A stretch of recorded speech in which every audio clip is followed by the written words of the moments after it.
Olá, boa noite. Este é o Notícias 24 Horas. Hoje faremos o resumo do dia 16 de junho de 2021, quarta-feira, logo após a vinheta.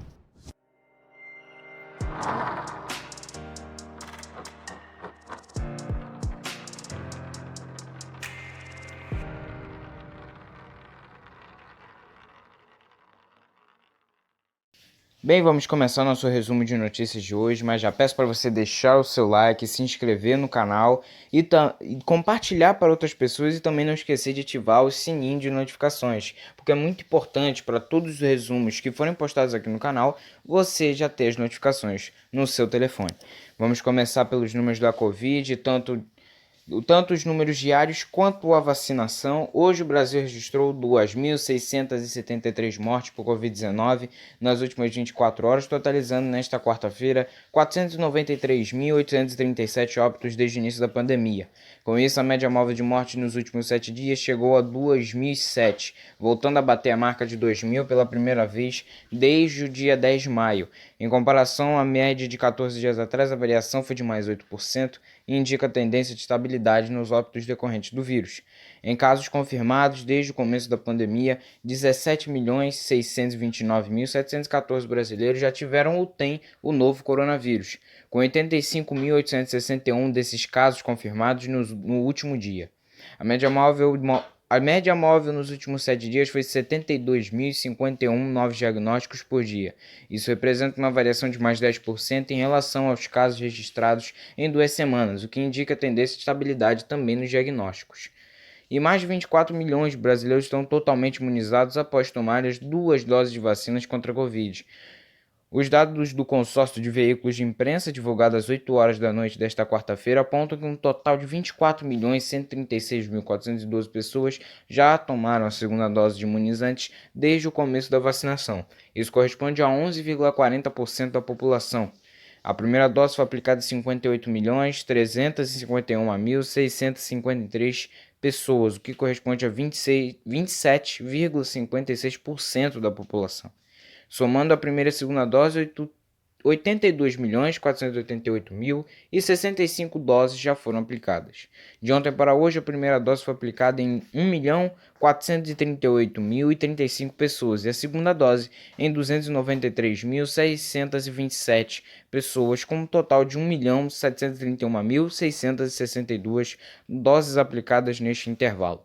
É o dia com maior número de aplicações de primeira dose desde o início da vacinação e o segundo dia com mais doses aplicadas em 24 horas, somando a primeira e a segunda dose. Vamos já indo para outra notícia agora. O Comitê de Política Monetária, o Copom, do Banco Central, decidiu nesta quarta-feira elevar a taxa básica de juros da economia, a Selic, de 3,5% para 4,25% ao ano.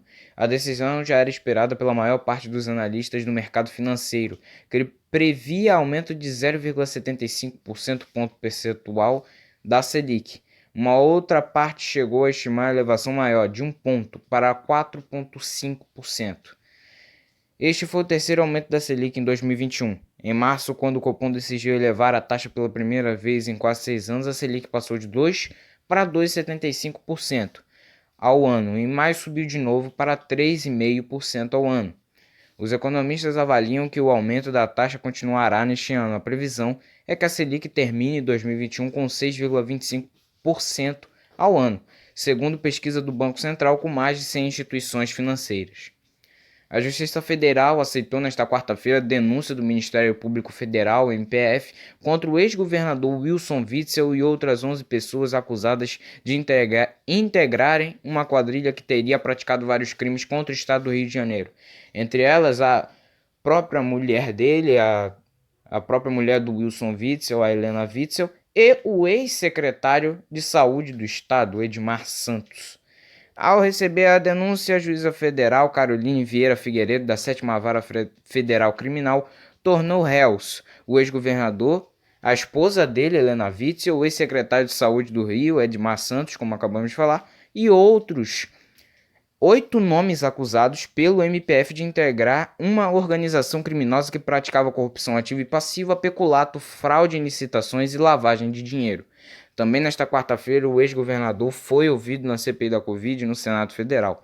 Na sessão, Witzel acusou o presidente Jair Bolsonaro de deixar os governadores à mercê da desgraça que viria, se referindo à pandemia de Covid-19.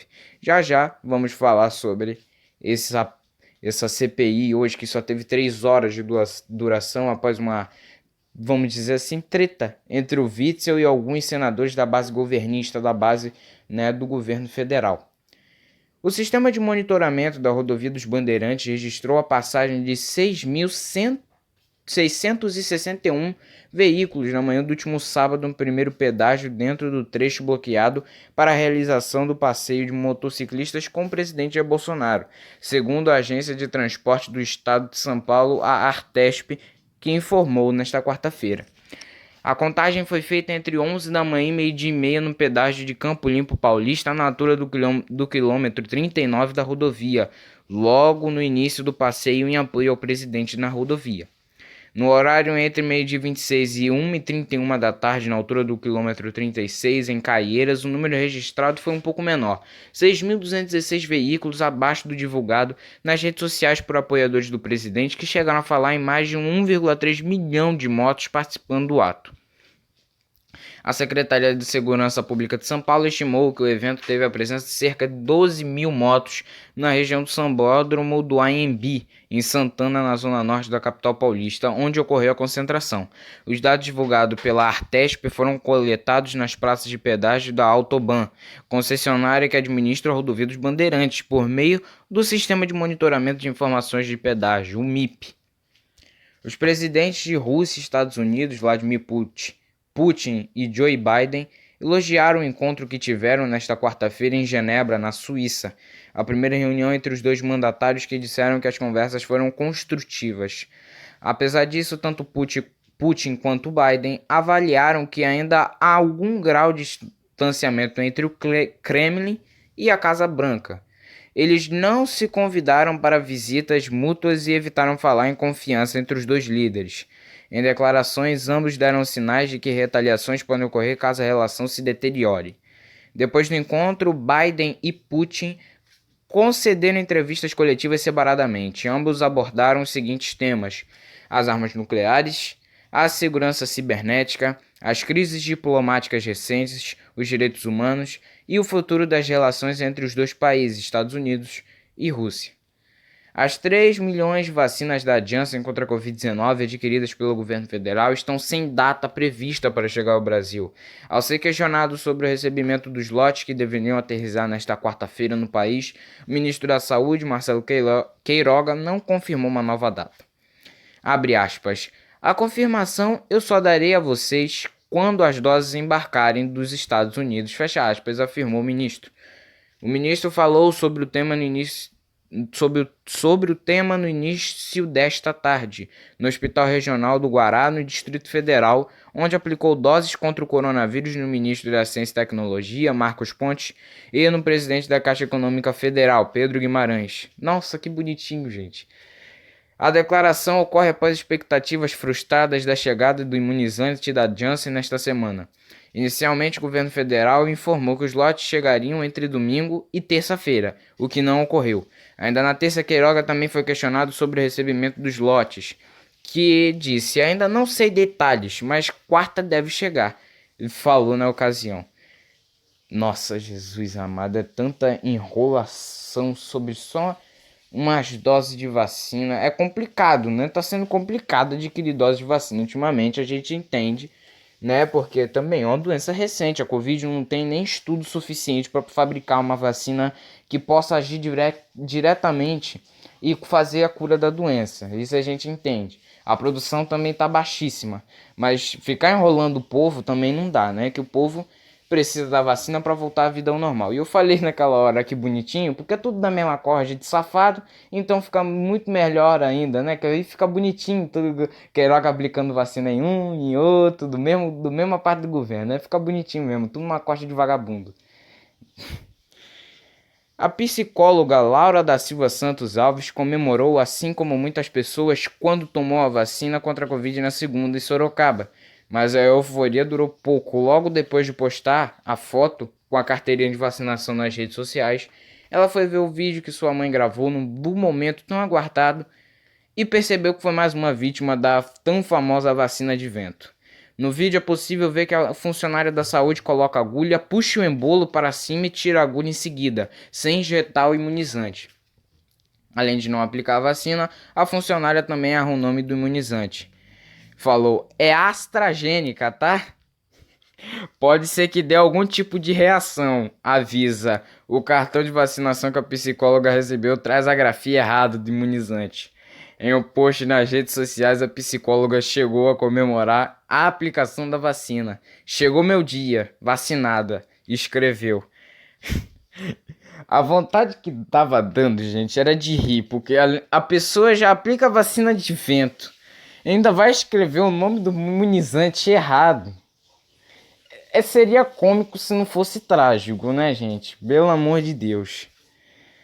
Bom, vamos agora falar sobre a CPI. No mais curto depoimento, de 3 horas e 20 minutos, desde o início do funcionamento da CPI, o ex-governador do Rio de Janeiro, Wilson Witzel, afirmou nesta quarta aos senadores da Comissão Parlamentar de Inquérito que houve sabotagem e perseguição por parte do governo federal contra os gestores estaduais durante a pandemia. Ele também faz críticas ao governo e ao presidente Jair Bolsonaro em relação à montagem de hospitais de campanha, a abertura de leitos, a entrega de equipamentos como ventiladores pulmonares, a demora para a adoção do auxílio emergencial. Wilson Witzel foi confrontado pelo senador Flávio Bolsonaro, do Patriota do Rio de Janeiro, filho do presidente Jair Bolsonaro, que não é integrante da CPI. Só vai lá mesmo pra descontrair um pouco, no caso dele, para perturbar a cabeça dos outros. O senador contestou as acusações de Witzel ao governo e atacou o ex-governador, acusando-o de ser responsável por mortes, de mentir à comissão e de usar a CPI como palanque político. O depoimento foi encurtado pelo próprio Wilson Witzel, protegido por um habeas corpus obtido no Supremo Tribunal Federal, e podia falar o que quisesse e por quanto tempo quisesse. O ministro Nunes Marques concedeu o HC porque Witzel é investigado por fatos em análise na CPI e não pode ser eventualmente obrigado a produzir provas contra si mesmo. No início dessa tarde, sob o argumento de que a audiência estava descambando para ofensas, Witzel resolveu parar de falar, embora ainda houvesse uma lista de senadores inscritos para perguntar. Abre aspas, ele acabou de me comunicar que quer se retirar da sessão, e a gente não pode fazer absolutamente nada, fecha aspas, disse o presidente da CPI, o senador Osmar Aziz, do PSD do Amazonas. E ainda mais, falou que o filho do Bolsonaro, o senador Flávio Bolsonaro, tinha que ter um pouco mais de educação, já chamando ele de mal educado, e ser um pouco menos mimado. O que eu concordo totalmente, se pudesse falaria até mais se eu fosse no caso do Witzel, porque o filho do Bolsonaro é uma pessoa totalmente que gosta de irritar os outros, faz tudo para irritar os outros e conta muitas mentiras, que é isso também que predomina em toda a família, que, né, a gente não vai ampliar mais aqui porque estourar o tempo do nosso resumo, mas só para concluir, o Bolsonaro e os filhos dele são tudo uma cambada de mentirosos, isso não tem como a gente negar. O governo de São Paulo anunciou nesta quarta-feira a ampliação da retomada das aulas presenciais a partir de agosto em todo o estado. Segundo o governador João Dória, do PSDB, caberá às instituições determinar a capacidade máxima para receberem um maior número de alunos respeitando os protocolos de segurança contra o coronavírus. Abre aspas. Nesse novo plano da Secretaria Estadual de Educação, a partir de agosto, cada escola deverá determinar a capacidade de acolhimento total de alunos de acordo com a sua realidade, desde que sejam evidentemente respeitadas todos os protocolos de prevenção, como o uso de máscaras, álcool em gel e distanciamento mínimo de 1 metro entre os estudantes nas salas de aula, fecha aspas, disse o governador. Em setembro do ano passado, o Estado retomou as aulas presenciais, mas manteve um percentual limitador de 35% dos alunos matriculados por dia. Durante a fase emergencial, em março deste ano, as instituições ficaram abertas apenas para acolhimento de crianças em situação de maior vulnerabilidade e oferta de merenda. O Supremo Tribunal Federal, STF, formou nesta quarta-feira a maioria de votos a favor de determinar ao governo federal que adote imediatamente todas as medidas necessárias para garantir proteção de vida, de saúde e de segurança das populações indígenas nas terras Yanomami e Munduruku. O julgamento começou na última sexta-feira e termina na próxima sexta, 18. A maioria dos ministros votou a favor de confirmar a decisão liminar provisória do relator Luiz Roberto Barroso, que determinou em maio a adoção de medidas. Os ministros julgam no plenário virtual uma ação de partidos e entidades indígenas. Na ação, as entidades alegam que tem havido ataques a tiros contra indígenas resultando em mortes, casos de desnutrição e anemia, contágio por mercúrio, desmatamento, garimpo ilegal e contaminação de indígenas por Covid após a atuação de invasores na área. No voto sobre o tema, Barroso afirmou que estão suficientemente demonstrados os indícios de ameaça à vida, à saúde e à segurança das comunidades indígenas. Abre aspas, tais indícios se expressam na vulnerabilidade de saúde de tais povos, agravada pela presença de invasores, pelo contágio por Covid-19 que eles geram e pelos atos de violência que praticam, fecha aspas, escreveu o ministro. A Polícia Civil do Distrito Federal divulgou nesta quarta-feira projeções de possíveis disfarces que podem estar sendo usados por Lázaro Barbosa de Souza, de 32 anos. Há 8 dias, policiais do Distrito Federal e Goiás tentam localizar o homem suspeito de assassinar 4 pessoas da mesma família em Ceilândia. Desde que a fuga teve início em 9 de junho, Lázaro também cometeu uma série de crimes em chácaras do entorno do Distrito Federal. Em um dos assaltos, 3 pessoas foram baleadas. Já na terça, ele atirou e atingiu um policial que participava das buscas.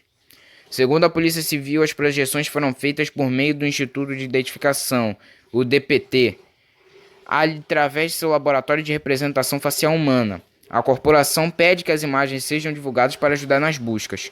As denúncias podem ser feitas através do Disque Denúncia 197 e, de acordo com a polícia, contam com sigilo absoluto.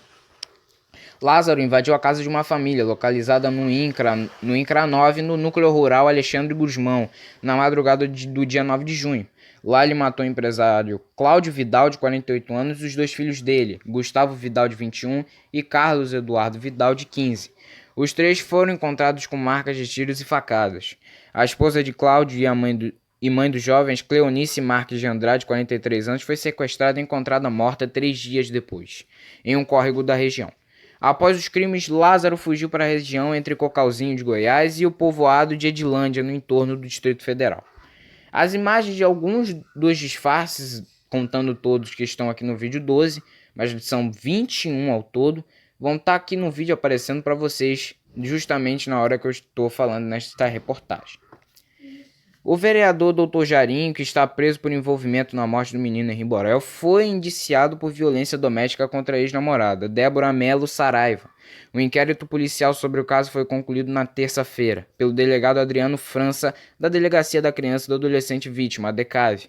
A mesma delegacia já havia indiciado Jairinho por torturar o filho de Débora Melo Saraiva em 2016, quando o menino tinha apenas 3 anos e uma menina também filha de uma ex-namorada. Na investigação de agora, o delegado Adriano França levou em conta os depoimentos de Débora sobre as agressões, que teriam ocorrido entre 2015 e 2016, algumas registradas em sede policial e com materialização de boletim de atendimento médico e laudo indireto, em dezembro de 2016, na qual o Jairinho quebrou um dedo do pé da vítima após uma discussão por ciúmes. Além dessas agressões, há relatos da vítima de outros fatos tais como chutes, golpes do tipo mata-leão, em que o agressor comprime o pescoço da vítima, puxões de cabelo e mordidas na cabeça, soco no rosto, agressões verbais, xingamentos e ameaças diversas. Já está mais do que provado que esse doutor Jairinho foi eleito a deputado, não sei como, né, escondendo todos esses fatos, é óbvio, e pessoas que vão na lábia de vários políticos, que isso é óbvio que acontece no nosso Brasil, que muita gente não sabe votar, aí acaba votando num candidato tal, que apresenta um monte de promessas que não é cumprida. E aí nesse caso é vereador, né? E aí tá mais do que provado que o Jairinho é um total psicopata e que tem alguns transtornos mentais, né, em relação a crianças, porque quebrou o freno de uma ex-namorada, aconteceu esse caso com o menino Henri Borel, que a mãe foi consciente, porque a mãe deveria ter denunciado, né? Vamos combinar aqui, porque a mãe sabia do que estava acontecendo, porque a empregada babá, melhor dizendo, já tinha falado tudo isso.